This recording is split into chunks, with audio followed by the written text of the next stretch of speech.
Dropping Gannon, looking Gannon. Throws up the middle. It's intercepted at the 40. Derek Brooks 30. Brooks to the 25, 20. Derek Brooks all the way.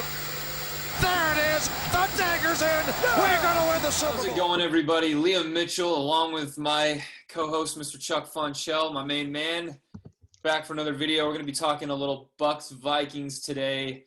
Bucs get the win to get to 8-5, 26-14 over those pesky Minnesota Vikings. Dan Bailey, really rough day. I'll be sending him a Christmas card. 0 for 4 on the day for great performance by him. Chuck, how you doing, man? Hey, man, I'm excited to talk about football. We just had one of our biggest wins in years, and for the first time since 2016, we're 8-5 with 3 games to go. Now, last time we dropped the next 2 games to finish 9-7. We missed the playoffs. Bucs are in the driver's seat right now. They can win out and get as high as a 5 seed. If they win out, there's a 1 in a million chance of this. They could still get the number 1 seed in the NFC. I don't think that's going to happen. I think other people are going to win some football games, but it's a good time to be a Bucs fan. Yeah. So before we get into the video, before we talk about this game and some about the playoffs, I just want to give a quick shout out to the sponsor of this video, Bucs Report. Very best in coverage for the Bucs. Go check out the website at bucsreport.com and be one of the 64,000 following them on Facebook. Go follow them on all the social platforms, Twitter, Instagram, everything. Go check out Bucs Report. Big fan of those guys. Don't they have live content like every weeknight for like 2 hours? Every weeknight on Facebook, they got all kinds of shows on there. The Sports Web with Peter Blake, Buck What You Heard, Loose Cannons Fire podcast. They play it all on there. Rick Hughes with the Cheap Sheets. They're all great guys, honestly. Go check. You're usually on every, Monday night? Yeah, and I'm on every Monday night. You can check me out on Monday nights. I get on 8 p.m. Pacific time, so 11 p.m. your guys' time. I'm on pretty late, but it's a lot of fun, and I really appreciate Peter and all those guys having me on because it's talking Bucs football. And Chuck, you've been getting on there recently, so I've had the chance to chat with Peter a couple of times as well. Yeah, it's a lot of fun. It's going to be exciting in there. Absolutely, bring that passion. All right, man. So let's talk some Bucs Vikings. My take on the game, real quick, wasn't the most impressive win on the planet. They didn't do what I wanted them to do early on, and that was get off to a fast start. We were pretty lucky that we weren't down 10-0 early. The Vikings really controlled the clock and were controlling the run game at the line of scrimmage, and we were just having a hard time making some tackles, maybe a little bit of rust coming off the bye. But the thing was, the defense bent, but it didn't break for the most part. They had some big-time sacks deep in our territory that pushed the Vikings back and forced them to get Dan Bailey out there to have to kick field goals. And, I mean, it was great to see. Shaq Barrett, couple sacks. JPP's been having a Pro Bowl season. Ndamukong Suh was getting some pressure on. Good to see. And then on the offensive side of the ball, you can't complain. No turnovers. Even though they only had the ball as much as they did, they put up 26 points. And you know what, Chuck? We're 8-5. We're 8-5. A pretty favorable last 3 games, and that was a huge win over a team like the Vikings is in terms of playoff implications and seeding. And what are your thoughts on the game, my friend? I think that as a Bucs fan, I have not had enough victory Mondays in my life. As an adult, really. I mean, I fell in love with this football team when I was about 14 years old. I know you were much younger. You were a wee lad when you fell in love with the Pewter Pirates. Oh, yeah. But I've not had enough victory, so I'm going to relish this. This was a playoff game for the Bucs. They're in the playoff hunt, and every game here on out that they win or lose is going to drastically impact the legacy of this first season here with Tom Brady. And if they lost this football game, they're in rough shape. They're going to need a good deal of help to get into the playoffs. They won this game. They created some separation between them and pretty much everyone else behind them. I think their chances of making the playoffs right now are plus 90%. And obviously, disasters can happen. Tom Brady could slip coming out of his shower tomorrow morning. God forbid. Knock on wood. We don't want that. The point being, though, that it feels good as a football fan. I know that there's a lot that you can talk about, anxiety reason about this football team. The lack of coverage, Devin White in pass coverage, deep shots on short third downs, Tom Brady just missing balls. There's some stuff going on. I think there are places that you can draw positives, though, I think, to counteract all of them. So let's get into it, man. Who is your top performer from the team on Sunday? You know what? I got to give it to Shaq Barrett. I thought that was arguably his best game of the year. Those sacks that he made were big time, especially that one in the I think it was in the fourth quarter. And then probably it's hard to say on offense because Tom did miss a couple throws, but he didn't turn the ball over. He threw that absolute beauty of a touchdown pass to Scotty Miller, which, by the way, talking about that play, we've talked about in third and manageables, maybe throwing the shorter route, utilizing that short passing game and making an easier throw. When Tom was taking a deep shot there, I held my breath because I was like, oh boy, from what we've been seeing for the last month, I hope this is going to be complete. Luckily, he threw an absolute beauty of a pass, made a great read. Anthony Harris, the safety, was cheating up. But I'm going to go with Shaq Barrett. I'll go with Tom despite missing a couple throws, no turnovers, managed the game well, and we got the win. How about you, man? How about you? It's so interesting with Tom Brady because he absolutely he was what the Bucs needed him to be. He made enough plays for them to win the game. He also was part of the reason that they were struggling early in the game. The Gronk, the play was designed in such a way that Rob was open. It had to be a better throw. He didn't give Gronkowski a shot at that ball. The Godwin play was crazy on the third drive, I believe, second or third drive, where there's nobody on the screen. It's Chris Godwin and Greengrass. And I'm not saying you were scored on the play, but we're literally talking about possibly 6 to 10 points worth of lost opportunities there on those first two drives. Minnesota spends all of the first quarter on the field and a good part of the first half of the second of it. And it's a paradigm shift for the narrative of this football game. So yes, the Bucs got lucky in that they weren't the team to have a kicker just implode. It was a surreal feeling as a Bucs fan, being so confident the other guy, he's going to miss his kick. He's not going to make this kick. And then I didn't miss the kick. This is so much fun. We're always other than Graham Gano, I think in 2010 it was, we're always the team that the kicker is shanking. So it felt good to be on the other side for once. You think back to the last decade since Matt Bryant left this football team. Every single year, you can circle a game in pen and know that game 100%. Was lost almost not. I mean, you can't put it on one player, but just the kicker blew this game every single year, sometimes more than one. Right off the bat, talking some Bucs archive, 2009, we let go of Matt Bryant. We brought in Mike Nugent, the former Jet kicker. And in the fourth game of the year at Washington, we lost that game 16-13. I think he missed 3, maybe 4 kicks in that game. And when you look at it, it's hard to blame one player, but still, we lost the game by 3. Mike Nugent missed all those kicks. It's obviously Nick Folk, Roberto Aguayo. The list goes on. Kyle Brinsden. Chandler Catanzaro. There's so many, you start to forget them. But yeah, it felt great. It felt great to finally have a kicker on our side making his things.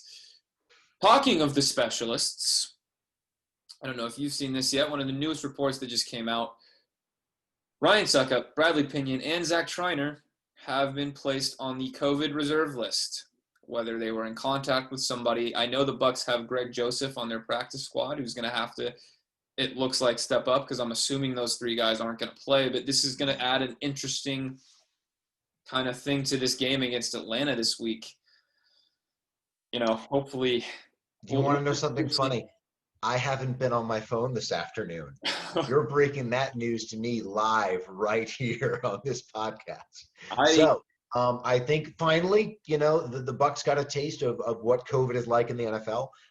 They've been very fortunate up to this point. So many teams have been impacted. And up to this point, the Buccaneers have been impacted by other teams' failure to be perfect.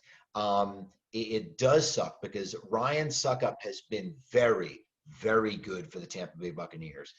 He did miss an extra point on Sunday, but it was nails on his field goal attempts.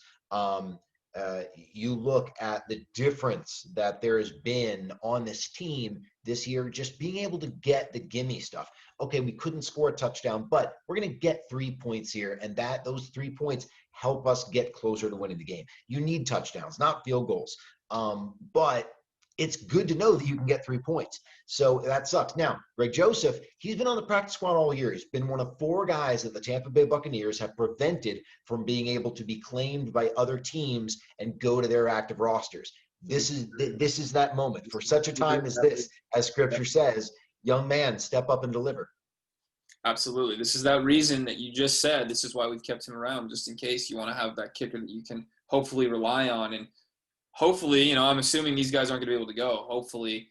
I'm just like you. I saw this report maybe 10 minutes before we started this. It had pretty much just dropped. So, do you think Ryan Jensen acts as your specialist center?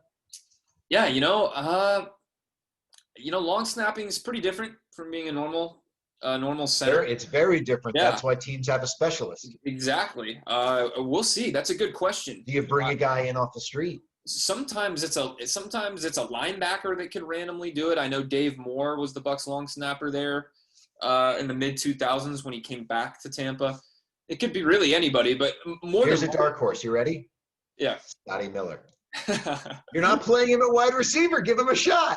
Give him a little shot. Hopefully he's not the biggest body in the center. 5 snaps for Scotty Miller on Sunday. Yeah, we'll see. Maybe it will be somebody that they'll bring in, but in other injury news, Ronald Jones had surgery on that. I think it was. I don't know if it was his index finger, one of his. I think the pinky. Was it the pinky? It was the pinky. It was the pinky. He broke that. How long is he going to be out? Well, they said he'd putting a pin in it, just like Chris Godwin. The surgery, I think, just got done today. We'll see. So now it becomes a game of chicken. It becomes a test of manhood because Godwin played. Come on, Rojo. It sucks because my pinky hurts right now. I slept on it weird. You're like broke at playing football. These are tough individuals, so it'll be interesting to see if exactly having broken fingers and thumbs. I played receiver, and I've broken some fingers, sprained a lot of fingers. They're painful and it affects stuff. But yeah, Chris Godwin was tough, that's for sure. He's catching fastballs from Tom Brady, so. Yeah, it'll be interesting to see. Again, the surgery just got done today, so we will see about his availability, but hopefully he's able to go. How about talk a little bit about Shady McCoy? They kind of surprising. It was a healthy scratch for Leonard Fournette. Shady came in and looked pretty good on the few carries that he had, looked pretty explosive. Just talk a little bit about Shady and what you thought about him kind of stepping up. We've talked on this podcast about the oft reliance that Tom Brady demonstrates throughout his history in New England on running backs that could just catch the football and get 8 yards. You don't need a guy to take a screen pass 70 yards. You just need somebody that can get a little bit of separation from a linebacker, catch a pass, and then turn up field for an extra 3 or 4 yards. So far this season, that's not been Ronald Jones, and that's not been Leonard Fournette. Could that be Keyshawn Vaughn? Maybe, but throughout his career, LaShawn McCoy has been able to be that guy. He had some drops early in the season. You think of that Carolina game. You think about some pass protections that didn't go well. I think during the bye week, the coaches got together and said, you know what? We need a spark from the running back room. And it doesn't look right now like Leonard Fournette can be that spark. Maybe he looks in the mirror and looks at the way he's been following blocks. And, when he's called upon again here, maybe he can help. I'm really interested to see what Keyshawn Vaughn can do too. And I hope that he gets a shot this season. I'll be disappointed if Leonard Fournette gets carries this week over Keyshawn Vaughn. Yeah, as of right now, it's trending the other way for Leonard Fournette. Well, again, just a big time win for the Bucs. Looking at the playoff picture, I think I was mistaken originally. I had thought that if we were to win in Atlanta and Chicago lost to Minnesota, that would give us a playoff clinch. But according to Greg Auman, I was reading his Twitter of The Athletic. He's so good. He's so good, Greg Auman. Follow him if you're not already, people. Go follow him on Twitter. If there is a 3-way tie, so let's say the Bucs went 1-2 in these last 3 games, Minnesota and Arizona finished 9-7. The head-to-head would be thrown out the door because we do have the head-to-head over Minnesota, obviously, since we just beat them. But that doesn't work in a three-way. Yeah, it doesn't work in a three-way. So it would go to conference record. And if we went 1-2 the rest of the way, that would mean we're 6-6 in the conference, and it would make Minnesota and Arizona, I think, 7-5. And then we would, unfortunately, get booted.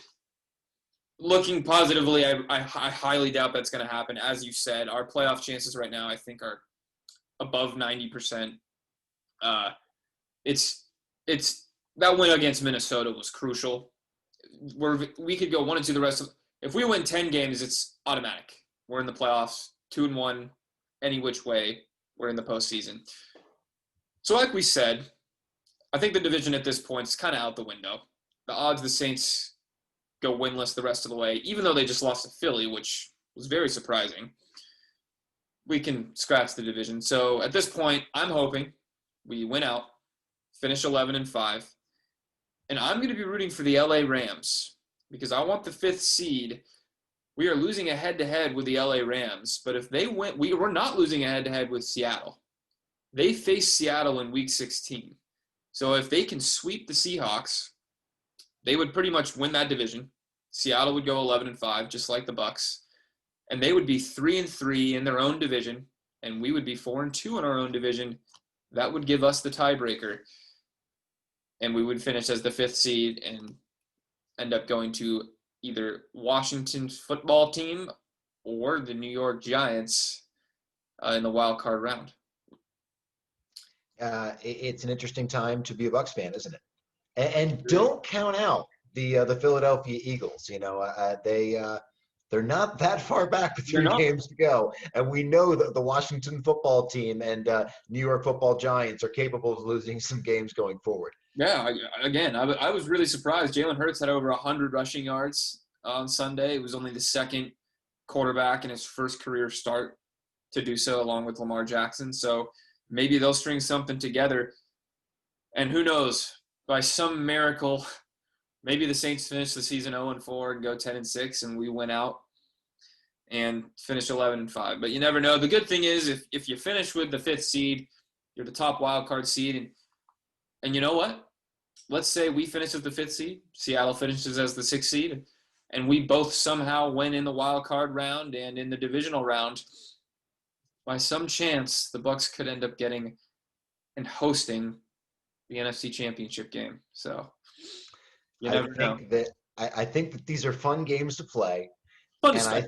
I think that unless a very unlikely set of things plays out here, we look very silly afterwards for speaking in such glowing, dreamlike phrases.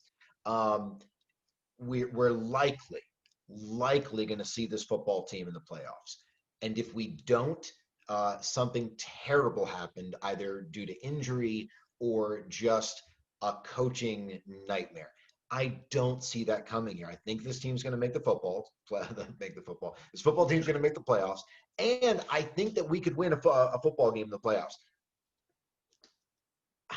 I don't want to be a homer, but I think that this team could get to the Super Bowl. I think if they play the way they're capable of playing, they could beat the Saints a third time without Drew Brees. You just have to play him a little bit differently, and the offense has to be better. Now, Bruce Arians, after the game, he said, we were questioning all bye week. What's our identity? And he said, we know what it is now. We can be any damn thing we want, or whatever the hell we want. I don't know the exact quote, or something badass like that. Yeah. But his identity as a head coach, as a play caller, and this is what he instructs Byron Leftwich to do, is let's chuck the football. We've got these weapons. Let's put it out there, because I like our chances with Mike Evans and Rob Gronkowski and Chris Godwin and Antonio Brown and, yes, Scotty Miller. And that means that he's going to take shots on third down when we want him to take hitches and we want him to take crossers, because his mantra in life is no risk it, no biscuit. And you know what? We missed the first 2. And then the third one we made, and we never really looked back after that, thanks to a few mixed kicks. So it's going to be frustrating, but it hasn't really worked that well against anyone other than Carolina and really Oakland. The Chargers, we had a great game, but we lost O.J. Howard and things got a little bit more difficult. I'll tell you who I really want to see play better. You know what? I'll leave Devin White alone because I talk about him all the time. I'd like to talk about a guy that hasn't been out there for a few weeks, and that's Jamel Dean. This defense is missing him. It is. And honestly, if Jamel Dean is healthy, let's run it back with the Chiefs, man. Let's not put Carlton Davis alone on Tyreek Hill because Jamel Dean is a little bit faster. And maybe he's not separated by as much. And let's run it back with the Chiefs. We're missing him. And I'm excited to see what some film study and relaxation and just kind of unplugging for a couple of weeks, partially because of the headaches, God bless him. But I'd like to see what he can do on this defense in the last couple of games if he can get back healthy. He's got that groin. Yeah, as a fan, it's fun to speculate on the playoffs. If you're a player, if you're a coach, your biggest game is this game coming up this week, and then the week after that, and the week after that. Take it week by week, win your games, don't worry about anybody else. And then when you get into the playoffs, we'll figure it out from there. And like you said, Chuck, I do. I don't want to be a homer either, but we saw what they did to Green Bay when they play a complete game. This team, when firing on all cylinders, I do believe can beat anybody in this league. They just have to click. It just has to click. So I'm hoping, once and if we do, I'm not trying to jinx anything here. The last time the Bucs clinched the playoffs, in 2007, when Michael Spurlock took it back against the Falcons, a week after that was my very first game ever attending. At Raymond James? It was at the old Candlestick Park in San Francisco. Okay. I took a picture, and once and if we do clinch, I'm going to have to come on here and show that picture of how young I was, of how long it has been since the Bucs have made the playoffs, and I can smell it. I want it ever so badly as a Bucs fan. We as fans deserve it. It has been a long time coming. Man, I hope they can do this. 3 games to go. We got, a high percentage of making it, but you got to make it happen. And hopefully they can do that starting with Atlanta this week and get it done. But that was fun, Chuck. We'll have to come on here again for a little preview video of the Falcons game later this week. And yeah. It should be a fun preview. There's a lot that a Bucs fan feels he or she should be excited about in this matchup. Oh, yeah. Oh, yes, sir. All right, my man. Well, thank you guys so much for watching. Thanks for tuning in. Let us know what you guys think about the Bucs playoff chances down in the comments below. And let's get to 9-5. Let's beat the Falcons this week and continue, hopefully, a climb to the playoffs. Thanks for coming on, Chuck, as always. Let's get it. Come on, Bucs. Let's do this. Let's go, Bucs. Let's go, Bucs. We got this. All right, guys. Thanks for watching. Thanks for coming on, Chuck. Go, Bucs. Go, Bucs.